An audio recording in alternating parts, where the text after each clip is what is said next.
It's October 31, 2017, Halloween morning, and today we're going to do the inspection of the septic system, which is in the rear of this house. Here we are in the backyard. This is where the septic drain field is, and part of the requirement is to have the septic inspected. The inspector has just arrived. These are the holes. There's no risers, so they had to dig it out, but we're going to have it replaced with risers so we don't have to dig it out in the future. Okay, I see there's a water line here, watering. West Virginia on the weekends, that's their favorite thing to do. Culvert stuff, yeah.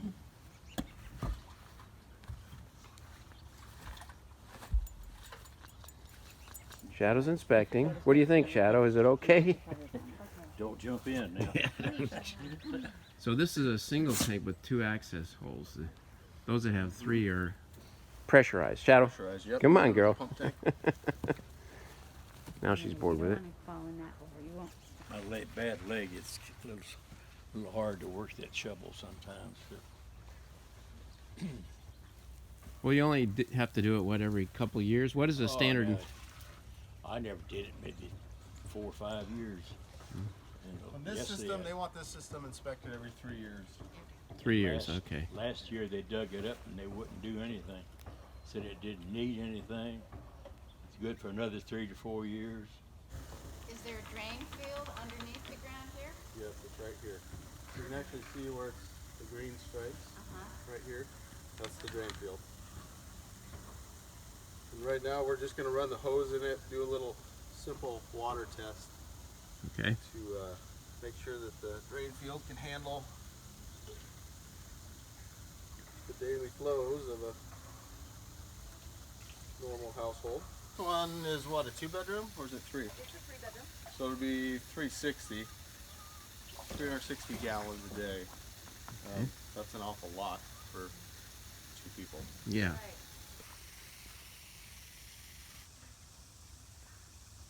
So it doesn't need to be pumped? Nope. Fantastic. When should it next be inspected? 3 years. 3 years from this 3 years from this date. Yep. 24-inch diameter pipe that you would bring up to grade.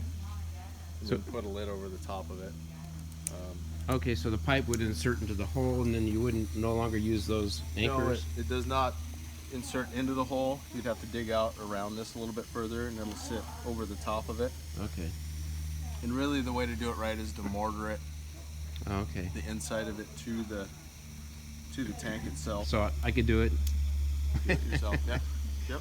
Very easily. You just take a little bit more digging here and get that tank lid nice and cleaned off, and go down and get yourself some quick set mortar and Okay. set the riser on there, mortar around it so we don't get water infiltration underneath of it.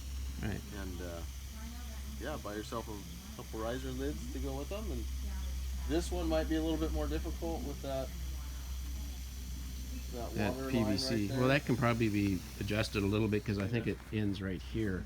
Yeah, you could probably move that back because your riser is ultimately going to come out. Simple little sprinkler system set up there. It's going to come out here. Okay. It'll probably cut right across these corners is what it'll do. And that's actually that opening extends a little bit above the tank, so the riser goes on top of it, like it fits over the top of it. This here? Yeah, the edge there, so it fits over the lip. Yeah, it'll sit right on this. Oh, okay. Yeah, right on that And part. so you'd mortar it from the outside, or just set mortar down and stick it from down. the inside.